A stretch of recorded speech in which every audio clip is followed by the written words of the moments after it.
अब हमारे पास जो कुछ बिजनेसेस हैं ना, जो बड़े स्टेबल बिजनेसेस हैं, लेकिन वो आपको बहुत हाई रिटर्न भी नहीं देंगे। यानी मतलब वो, मैं अक्सर लोगों से कहता होता हूँ, हमारे पाकिस्तान में जिस तरह की हमारी इकोनॉमी आजकल है, हमारे यहाँ पावर जनरेशन की कंपनीज जो है ना, इसकी डिमांड में कोई ज्यादा कमी नहीं आती, क्योंकि हमारे यहाँ वैसे बिजली की कमी होती है। सो बिजनेस जो पावर जनरेशन की कंपनीज हैं, उनसे आप बहुत हाई रिटर्न भी एक्सपेक्ट ना करें, लेकिन वो बहुत ज्यादा नीचे भी नहीं जाने लगी। अंटिल अनलेस के किसी का कोई एग्रीमेंट जो है वो डिसकंटिन्यू हो जाए या इस तरह का कोई मसला हो जाए तो वो अलग बात है, बट अदरवाइज जो है इसमें कोई ज्यादा फर्क नहीं पड़ने लगा। क्लियर? लेकिन हमारे यहाँ जो टेक्नोलॉजी की कंपनीज होती है ना, आज अगर पाकिस्तान को बाहर की आईटी एक्सपोर्ट्स में मिल रहा है, मतलब उनको थोड़ी आसानी हो गई है, तो हमारी ये एक्सपोर्ट बहुत बढ़ जाएगी, इन कंपनीज को बहुत फायदा हो जाएगा। लेकिन अगर एक्सटर्नल ने कोई हमारे इंपोर्ट्स, उन कंट्रीज ने इंपोर्ट के ऊपर पाबंदी लगा दी पाकिस्तान से, साइटिंग एनी रीजन, क्या जी फलां है, चाइल्ड लेबर है, तो फलां है, तो एनवायरमेंटल इश्यूज का ख्याल नहीं रखते, ह्यूमन राइट्स का नहीं रख रहे, जो भी अगर कोई रीजन वो कर देते, उससे क्या हो जाता है, इनकी बिजनेस बहुत इफेक्ट हो जाते हैं, और लोकल उनकी कंजम्पशन इतनी है नहीं। इसका मतलब है कि इनका फिर बिजनेस रिस्क हाई है। उससे ज्यादा वो पाकिस्तान की पॉलिसी ज्यादा मैटर करती है, स्पेशली आईटी सेक्टर के लिए। मैं आपको टैक्स इंपोज करते हैं। मैं अभी जब आगे आपको लेके जाऊंगा ना कि कौन कौन से रिस्क फैक्टर्स इफेक्ट कर रहे होते हैं, तो कम से कम 5 रिस्क फैक्टर्स मैं आपको बताऊंगा कि कौन कौन से। यस, आप उसको कह सकते हैं। तो अभी हम थोड़ा सा आगे चलते हैं कि वो जो इन्वेस्टमेंट की हम बात कर रहे थे कि हम ये कंपनी चाहते हैं, तो अब इसके बाद ना हम इन्वेस्टमेंट के डेफिनेशन के ऊपर आ जाते हैं कि इन्वेस्टमेंट असल में क्या है। कि वो ये है कि an investment involves a current commitment in outflow of funds for some period of time in order to drive future payments inflows that will compensate the investor for the time the funds are being committed।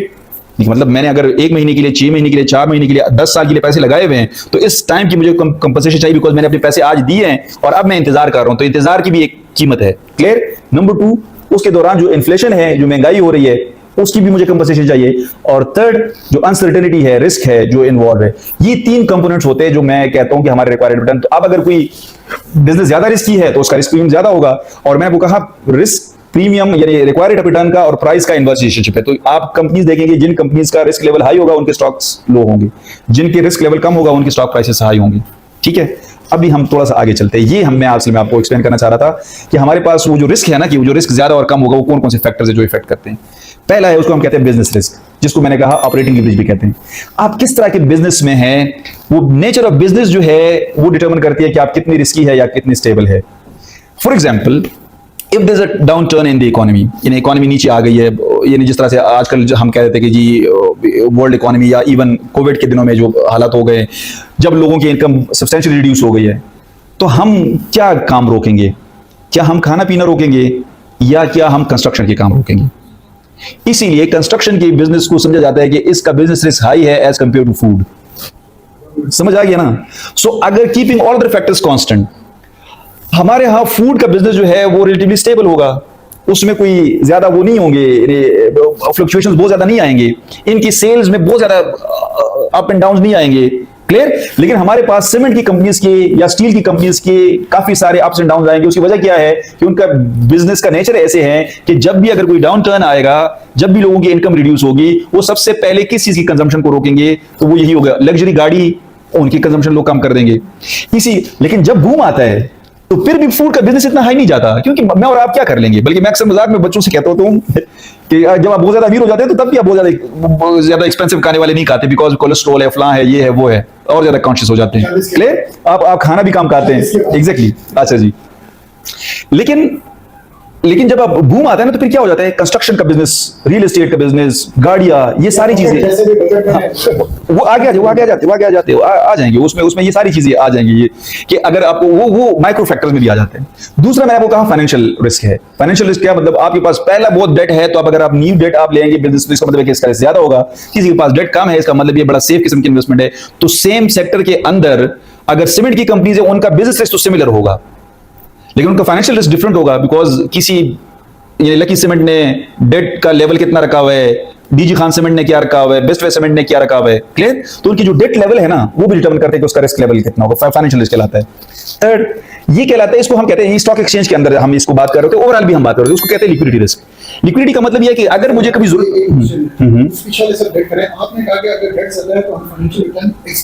ज्यादा करेंगे, लेकिन risk क्यों उसकी price कम होगी।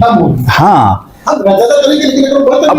नहीं, इसका मतलब ये नहीं है। हम ये कह रहे हैं कि अगर ये इसको इस तरह से समझ लें कि दो कंपनीज हैं, एक कंपनी की भी अर्निंग पर शेयर जो है 5 रुपीज है, ठीक हो गया, दूसरे की भी अर्निंग पर शेयर 5 रुपीज है, ठीक हो गया। लेकिन एक के 5 रुपए की अर्निंग, ये हम इसको पी रेशो कहते हैं, प्राइस अर्निंग रेशो उसको कहते हैं, ठीक है, उसको पी मल्टीपल उसको कहा जाता है। मैं आसान लफ्जों में ये कहूं कि वो दो कंपनी है, दोनों की इस साल अर्निंग पर शेयर 5-5 रुपए है, लेकिन एक शेयर की कीमत जो है वो 40 रुपए है और एक शेयर की कीमत जो है वो 80 रुपए है या 70 रुपए है। क्यों हम एक के 5 रुपए की अर्निंग के लिए 80 रुपए पे कर रहे हैं या 70 रुपए पे कर रहे हैं और दूसरे की उसी 5 रुपए के लिए हम 40 रुपए? वजह क्या है कि हम इस एक के 5 रुपए को समझ रहे हैं ये बड़ी स्टेबल किस्म की इन्वेस्टमेंट है, ये सेफ है, इसमें ग्रोथ के चांसेस है, ये फ्यूचर में इंक्रीज होने के चांसेस है। क्लियर? दूसरे को हम कह रहे हैं कि ये इसने इस दफा तो 5 अर्न कर लिया लेकिन अगले साल की कोई चांसेस ज्यादा ना हो। इसका मतलब ये है कि इसके 5 रुपए की क्वालिटी और उसके 5 रुपए की क्वालिटी को हम सेम नहीं समझ रहे। क्लियर? वरना है तो दोनों 5-5 रुपए, तो इसका मतलब जिसके लिए हम कम प्राइस पे कर रहे हैं 40 रुपए पे कर रहे हैं, इसका मतलब क्या है कि इसमें या तो फाइनेंशियल रिस्क ज्यादा है या बिजनेस रिस्क ज्यादा है। और अगली भी ये सारी भी चीजें भी उसमें इंक्लूड हो जाते हैं। ये जो अगला है ना उसको हम कहते हैं लिक्विडिटी रिस्क। लिक्विडिटी रिस्क का मतलब क्या है? देखिए, हम इन्वेस्ट कर लेते हैं, हम अपना पैसा किसी को दे देते हैं, लेकिन हमें कभी जरूरत भी तो पड़ सकती है ना, मुझे कभी जरूरत पड़ सकती है पैसे की। तो अगर मुझे पैसे की जरूरत पड़ती है और उस टाइम मैं अपना पैसा विड्रॉ करना चाहता हूं, तो मुझे कितनी सर्टेनिटी है कि मुझे वो पैसा जल्दी मिल जाएगा वापस और कोई बहुत ज्यादा वैल्यू में डिक्रीज नहीं आएगा।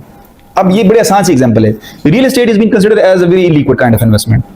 आप पैसा लगाए ना कोई 2-4 करोड़ रुपए और आपको जरूरत पड़ गई कि मैंने अब ये घर या प्लॉट जो है वो जल्दी में सेल करना है, मुझे 1 हफ्ते में या 5 दिन में या 20 दिन में जो है पैसे चाहिए। आप किसी एक आध बंदे को वैसे शो किया, फिर कह दे कि यार मुझे पैसों की थोड़ी सख्त जरूरत है, अब आपकी 5 करोड़ की प्रॉपर्टी के लोग कहेंगे ये 3 करोड़ में देना है तो दे दे। इफ यू वांट टू, तो इसमें लिक्विडिटी में ना मैं 3 चीजें कहता होता हूं कि quickly, easily and at a fair price which is very important. मतलब कि किसी चीज को हम कितनी आसानी से, कितनी जल्दी में और फेयर प्राइस पे कैश में कन्वर्ट कर सके, तो इसका मतलब है कि ये लिक्विड है, ठीक है। और किसी चीज में अगर हम इनमें से कोई भी एक चीज अगर मिसिंग है ना, तो इसका मतलब ये इलिक्विड इन्वेस्टमेंट है। अक्सर जो है डिफाइन किया जाता है कि जी जितनी जल्दी हम कैश में कन्वर्ट कर सकते हैं और कितनी जल्दी नहीं कर सकते तो ये लिक्विडिटी है। तो मैं लोगों से कहता हूं तो आप 5 करोड़ रुपए की प्रॉपर्टी को अभी 3 करोड़ में सेल करना चाहे ना, बहुत सारे बायर मिल जाएंगे। अब 5 करोड़ की प्रॉपर्टी को 5 करोड़ की वैल्यू के ऊपर सेल करने में बायर ढूंढना जो है थोड़ा मुश्किल है। अब हमारे पास स्टॉक एक्सचेंज के अंदर कुछ कंपनीज ऐसी होती है कि जिनके डेली जो है ना मिलियंस ऑफ शेयर्स ट्रेड होते हैं, मिलियंस ऑफ शेयर्स। क्लियर? एक तो मैंने बड़े लेवल पे आपको बताया कि स्टॉक एक्सचेंज को जनरली कहा जाता है कि overall stock exchange liquid investment है, क्योंकि उसमें क्या होता है कि एक फेयर प्राइस डेली बेसिस पे डिटरमाइन हो रही होती है। तो प्रॉपर्टी में तो आपको एक प्रॉपर्टी वाला उसकी वैल्यू कुछ और निकालता है, दूसरा वाला कुछ और निकालता है। क्लियर? और उनमें वो इतनी जल्दी में आप बाय और सेल नहीं कर सकते। मैंने आपको कहा वैल्यू बहुत ज्यादा फ्लक्चुएट करती है।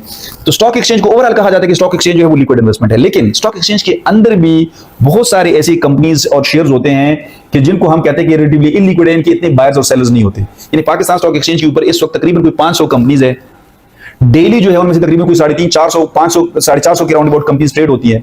उनमें से भी कुछ ऐसी होंगी कि जिनके रोजाना की बेस पे ना कोई 10 शेयर ट्रेड हुए, 15 शेयर ट्रेड हुए, 20 शेयर ट्रेड हुए हैं, लेकिन कुछ शेयर ऐसे होते हैं कि जिनकी मिलियंस ऑफ शेयर्स ट्रेड होते हैं। मतलब आप एग्जांपल ले ले, आप UGDCL की एक एग्जांपल ले ले, हाँ 2 की बड़ा शेयर है, 300-350 रुपए के राउंड अबाउट, 300 प्लस का एक शेयर है, लेकिन उसके डेली जो है वो मिलियंस में भी शेयर ट्रेड हो जाते हैं। इसकी जगह अगर आप इरफान की एग्जांपल लेना ना, इरफान में इस प्रोडक्ट, उसकी आज आप देख ले उसमें हो सकते 20 शेयर ट्रेड हुए हों, उसका शेयर है महंगा लेकिन वो इलिक्विड है। तो जितनी इलिक्विड, तो जब आप कह रहे हैं कि मेरे पैसे कहीं डूब ना जाए ना, यानी वो आपको एक प्रॉपर्टी वाला उसकी वैल्यू कुछ और निकालता है, दूसरा वाला कुछ और निकालता है। क्लियर? और उनमें वो इतनी जल्दी में आप बाय और सेल नहीं कर सकते। मैंने आपको कहा वैल्यू बहुत ज्यादा फ्लक्चुएट करती है।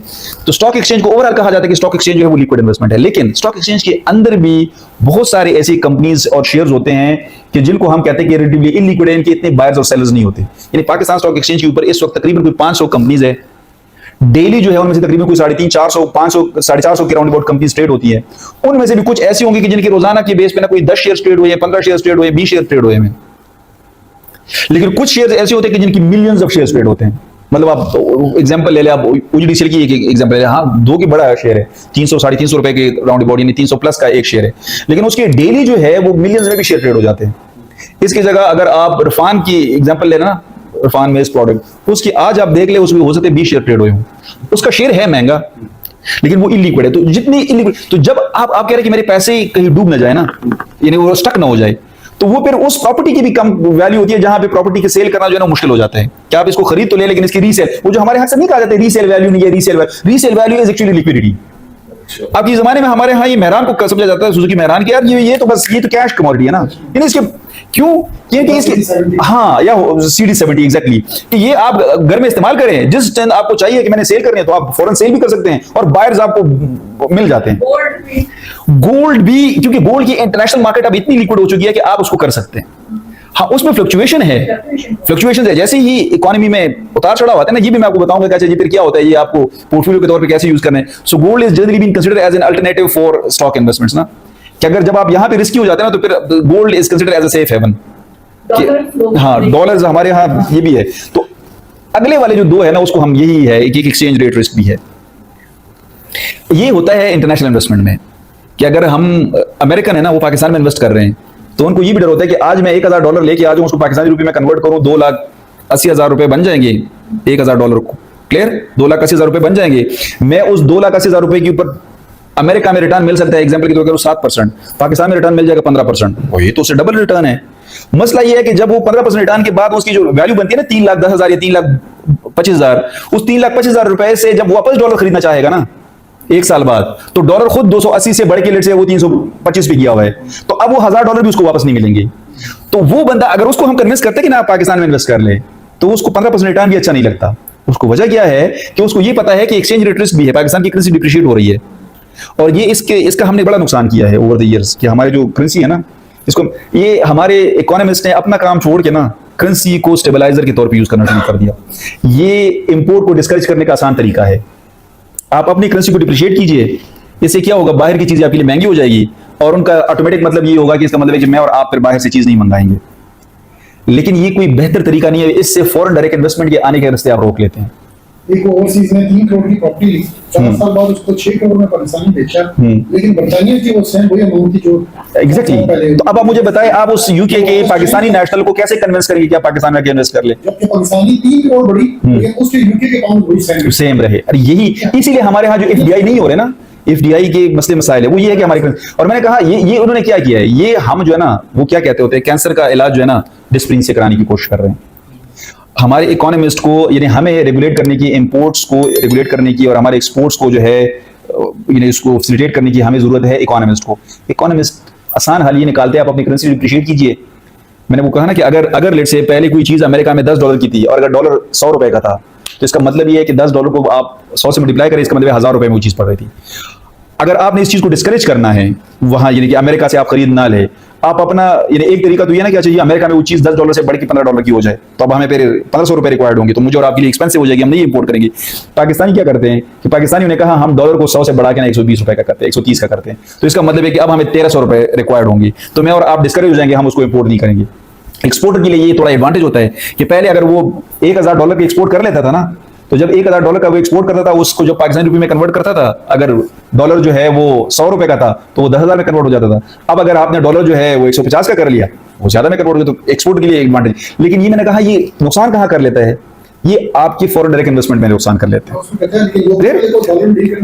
तो लोकल वाले को ये अमेरिकन को नहीं होगा। तो यही तो अब अगर अमेरिकन यहाँ आ रहे हैं ना, अब इसलिए हमारे यहाँ क्यों पाकिस्तानी बाहर जाके इन्वेस्ट करना चाहते हैं, वहां पे कम रिटर्न के ऊपर भी इन्वेस्ट कर लेते हैं, क्योंकि उनको पता होता है कि जब आप डॉलर्स को वापस रुपये में कन्वर्ट करेंगे ना, तो हमें डॉलर ही पड़ेगी। इसलिए जो डॉक्टर साहब ने कही ना, तो कुछ लोग डॉलर में इन्वेस्ट कर लेते हैं। मतलब ये हमारे यहाँ, हमारे तरह के मुल्कों की ये बदकिस्मती है कि हम एक और करेंसी में पैसे रखने को भी इन्वेस्टमेंट समझ लेते हैं, और बस इन्वेस्टमेंट ही, और वाकई वो रिटर्न दे रहे थे, क्लियर कि आप बस डॉलर रख लो, 1.5 साल बाद जब उसी डॉलर को वापस रुपये में कन्वर्ट करेंगे तो रुपीज बढ़ जाएंगे, जो कि होना नहीं चाहिए, लेकिन बदकिस्मती। तो ये, और लास्ट पर नॉट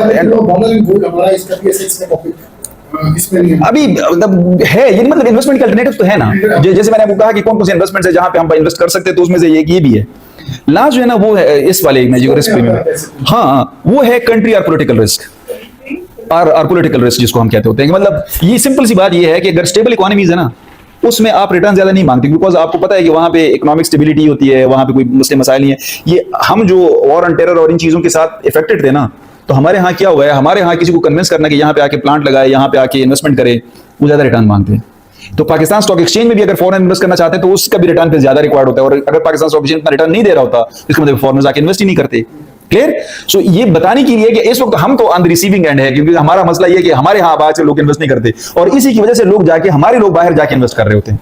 क्लियर, कि हम बाहर जाके इन्वेस्ट करते हैं क्योंकि वहां पे कंट्रीज का पॉलिटिकल रिस्क कम है, तो वहां पे ये रिस्क प्रीमियम, ये मतलब वॉर ऑन टेरर की मसले रिलेटेड और ये सारी चीजें, दहशतगर्दी वगैरह के मसले मसाइल नहीं है, तो वहां पे हमें कम भी रिटर्न मिल रहा हो तो हमें एक्सेप्टेबल है, बिकॉज इसका मतलब है कि रिस्क प्रीमियम हम ज्यादा नहीं चाह रहे होते। क्लियर, तो टाइम कंपनसेशन और इन्फ्लेशन की कंपनसेशन हम चाहते हैं, अब इन्फ्लेशन भी उधर लोअर है, तो इसका मतलब है टाइम की कंपनसेशन, तो टाइम की कंपनसेशन जो उसको हम रियल रेट ऑफ रिटर्न कह रहे होते हैं, और real rate of return 3 to 4% ही होता है। ये बाकी जो हम ऐड ऑन करते हैं ना, because of the inflation, because of the risk factors, तो जब वो ऐड ऑन हो जाते हैं तो हमारे यहाँ पाकिस्तान, अब इससे क्या हो जाता है, हमारे यहाँ अब जो हमारा जो बैंक्स का इंटरेस्ट रेट्स है ना वो 11.5% है, हमारा स्टेट बैंक ऑफ पाकिस्तान का, यानी जिसको हम कहते हैं रिस्क फ्री रेट। क्लियर, आप इस वक्त निकाल के देख ले कि यूएस का इस वक्त ट्रेजरी का रेट क्या होगा, it will not be more than 4%। तो हमारा और उनका ये इतना ज्यादा डिफरेंस क्यों है, बिकॉज ऑफ द इन्फ्लेशन। सो एक इन्फ्लेशन का इफेक्ट आ गया, और दूसरा फिर क्या हो जाता है कि फिर आप रिस्क फैक्टर भी ऐड कर ले, तो इस वक्त पाकिस्तान में जो भी इन्वेस्ट करना चाहते हैं ना, उसको कम से कम 20% रिटर्न ना मिले, 25% रिटर्न ना मिले, तो उसको वारे में नहीं है। तो इसीलिए हमारे यहाँ बिजनेसेस की जो है वो फिर वैल्यू कम है, क्योंकि इनका मैंने आपको कहा इनवर्स रिलेशनशिप, वैल्यू और रिटर्न का, रिक्वायर्ड रिटर्न का इनवर्स रिलेशनशिप, जैसे आप रिटर्न बढ़ाएंगे तो इसका मतलब वैल्यू कम होती जाएगी। क्लियर।